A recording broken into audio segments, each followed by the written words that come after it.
Let's get comfortable. I moved to a new country when I was almost 30 years old. So this chat is a little bit about moving to a new country without knowing the language, people, without knowing how things work there, making friends as an adult, finding a job in a new country, also about men and dating in a new country. Oh, and also moving abroad with your dog. And this is of course not a how to do this. It's more about me sharing my story and probably helping with one or two things in case you are in the same situation or in case you're thinking about it.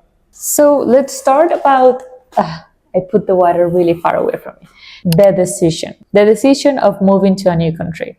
I always lived in Colombia, and then in 2018 I traveled to New York for a couple of months because my brother lives there. And there's something about traveling and realizing that there's other mentality out there, experiencing people from all over the world, that was really new to me. I also felt a lot safer in New York than in my own home country. Every time I was able to connect with someone in English, even though my English was extremely basic, I felt so accomplished. All of that made me believe that I was missing something. And I didn't want to leave, but of course, I was not going to stay there illegally, so I went back to Colombia. And then I started to think which countries have friendlier immigration paths. I didn't know if I wanted to leave or stay in that country, but at least I wanted to think about that since the beginning. And then in my research, I realized that Canada and Australia, you were able to study and work at the same time. But then I thought Australia is probably extremely nice, extremely challenging, but it's just too far from home. And even though it was not hard for me to leave home, but I know for some people it's really hard to leave their family, leave their friends, leave all of that. I was ready to move to another country. So I thought at least Canada is closer. I started to do some research. The easiest path was to study something. From there, I was gonna be able to work for 1 year and decide from there if I wanted to stay in Canada or not.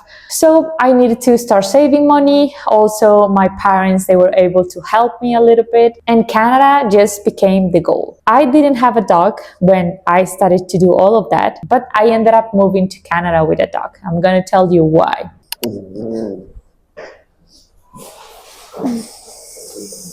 Okay, so this is the guy. His name is Guapo.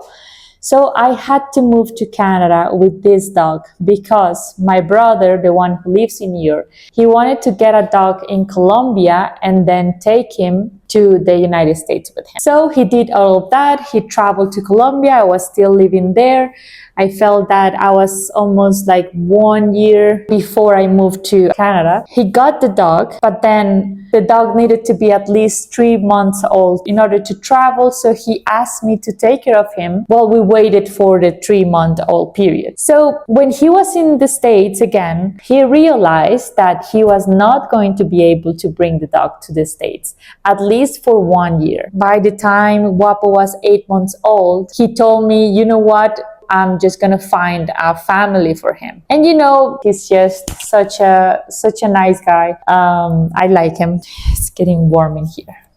So the problem is that by the time Guapo turned 8 months old, he was just part of me and my family. And I mean, I was already his owner. It was a really, really tough decision, but I realized that I was gonna take him with me to Canada.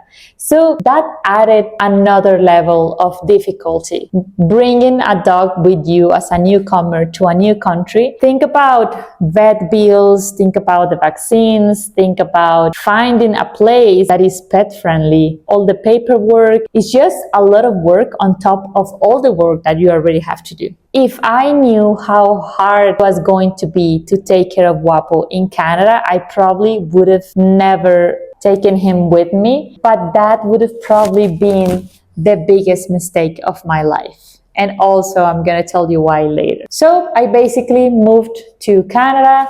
I had 2 big suitcases and a dog. I'm just gonna let the dog Get out of here. Okay, so the arrival in Canada. The first month I stayed in a temporary home. College knew the person in charge of the house, so it was just easier to find a home from Colombia. I arrived there. I didn't have like a really good blanket, and because it was summertime, it was extremely cold inside because the AC it had all the power, right? And so that was the first time that I realized moving with my dog was actually the best idea I've ever had. But I took my dog and we both were like warming up each other. I felt that I had someone. I knew it wasn't human. I know I couldn't just talk to him, but I had someone. And then I was in charge of someone else. And that gave me that sense of, I need to get this right. I need to do this. I need to go to work. Guapo needs to eat. Guapo, the vet bills. Because sometimes when it's just you can even go to bed hungry because you just don't want to cook for yourself. Because it's just you. It doesn't matter. But with the dog, I needed to go out for walks. I needed to feed him. I needed to do stuff for him. That gave me purpose in that moment of my life. And then that first month, I just needed to do a lot of the getting credit card things, getting a debit card, getting a SIM card, trying to find things, how everything worked. So that month was full of challenges and things that I just didn't understand. And I felt pretty junior at everything, at life in general. And the fact that I was almost 30 years old, it felt even more challenging because it's not that I'm like 20 and then everything is new to me. But I knew that eventually I was gonna get there. I knew that was temporary. So I took everything one step at a time. So I also wanted to talk about the food and your diet when you move to a new country. When you go to do the groceries and then suddenly you have a whole supermarket full of brands and things that you don't know if they're good, if they're not, if they're healthy, if they're not. I was busy being a student, I was busy working, so I didn't pay attention to what I was eating. I had a very simple diet and I started to buy frozen things such as potatoes, vegetables, and I know that's not healthy at all, but it worked. It was just faster, easier, but I wouldn't buy that again.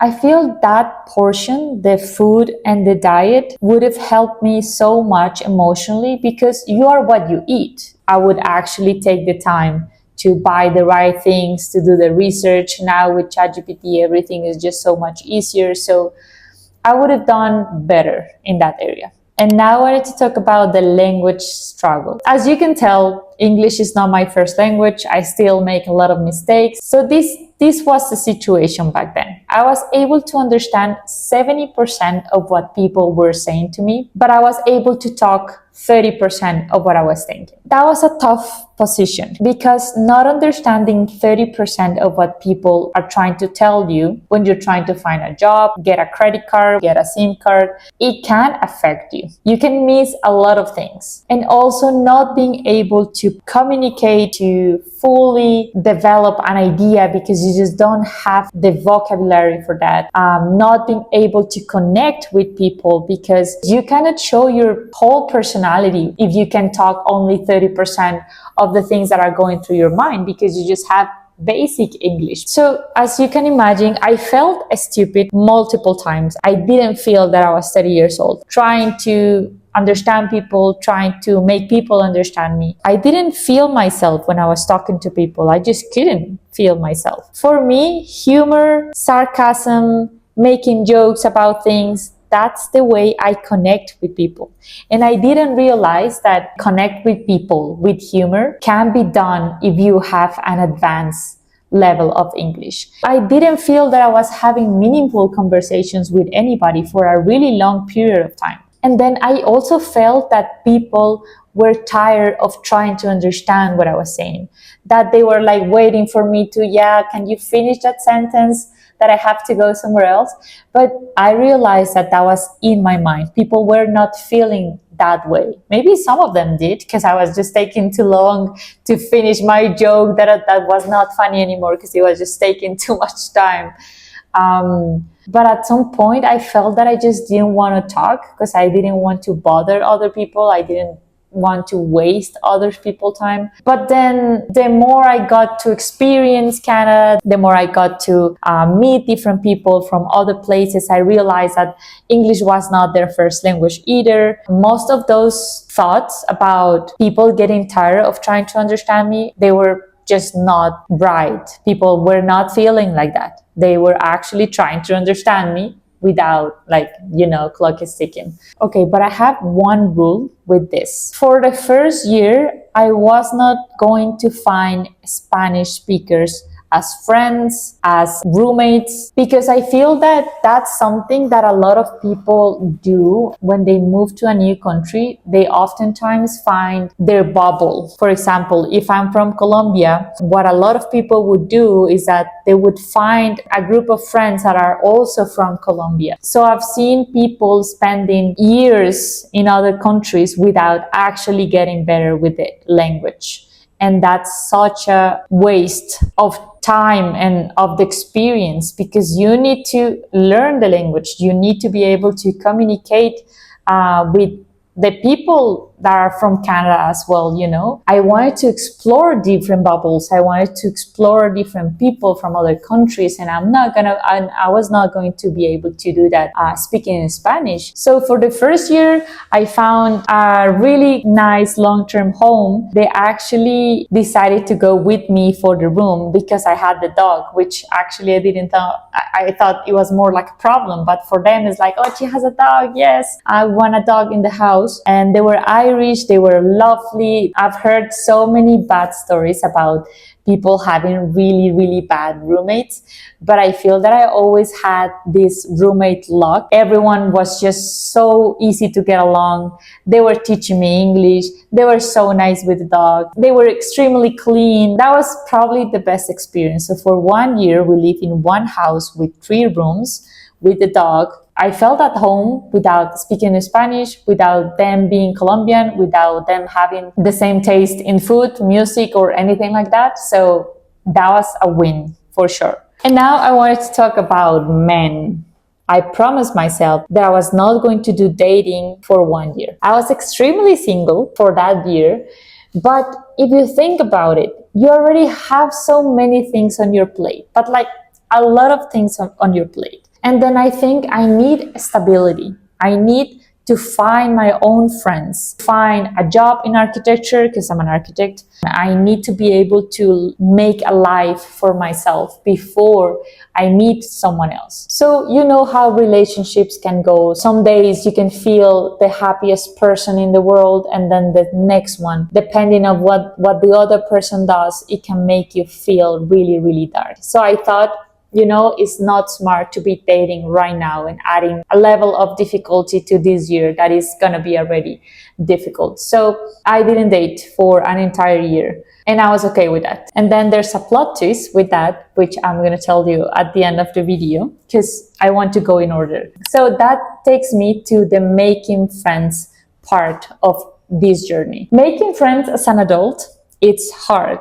There's a lot of YouTube videos about it. I watch a lot of YouTube videos about how to make friends as an adult, how to skip the small talk. So I have always been the kind of person that I don't need a really big group of friends. With 1 or 2, maybe 1 is not ideal, because then everything is going to be focused on that person. But like 2 or 3 friends, with that, I'm more than happy. But like they have to be really close. I need to be able to talk about business ideas, to talk about men, to talk about my dog, my issues, about money, I wanted really, really close friends. And there's this one thing that people don't realize when they move to a new country, and is that you probably had a different personality when you were back home. And when you move to a new country, you feel that you can be someone else.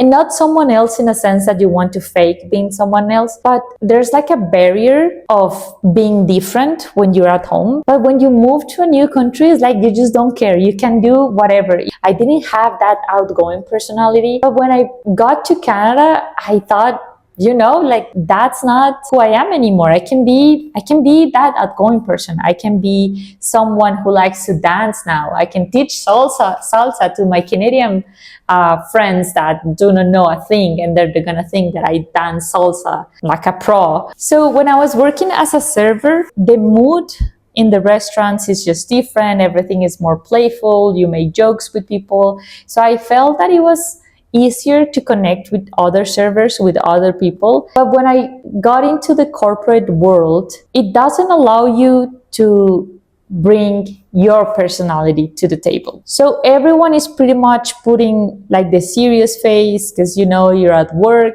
You cannot just be sarcastic about certain things. You cannot make jokes that much unless you have been working there for a long period of time. But as a new entry, you cannot just make fun of people, right? So it was really hard for me at the beginning to connect with people. And then I pretty much didn't say a word. I could have spent the whole day without saying a word to anybody, more than the good morning thing. And then you start to warm up with time, because I was not able to connect deeply with people from Canada. But now I have Canadian friends, so I felt that was just timing. And I realized for some reason I just don't connect that much with Colombians, but like Colombians living abroad in Canada, in Toronto. But with Mexicans, I don't know, like right now, I feel that my entire group of friends, they're just Mexicans. And so now I understand why people will go to the Spanish speakers bubble, because it's just, you connect with those personalities more. I was okay with that. I was happy that I was meeting people.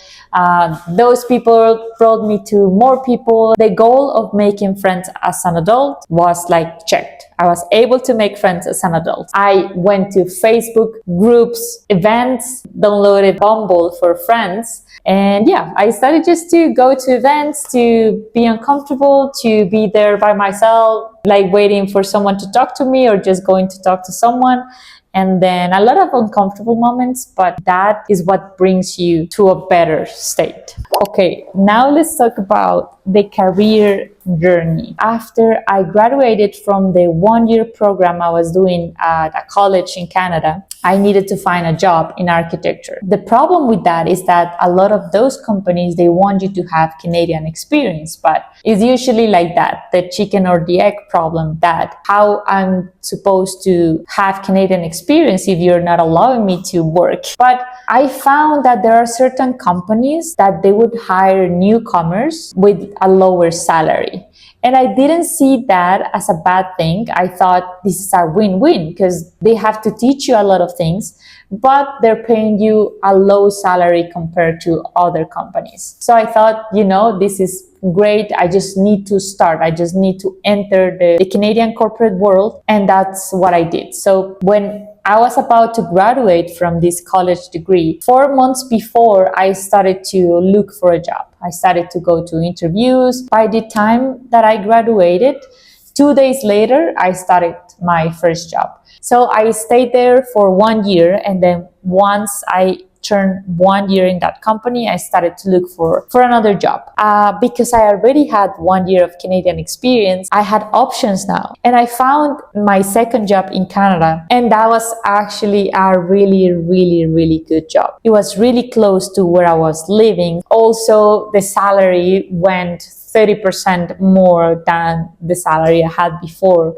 So that was also a big accomplishment. And that's how I entered the corporate world, basically. And by the time I was between jobs, I met a guy. And this is probably the end of this video, because I wanted to meet a guy when I was already on the right track. I had my own friends. I already discovered how things worked in Canada. My English was so much better than when I arrived. I didn't feel lost anymore.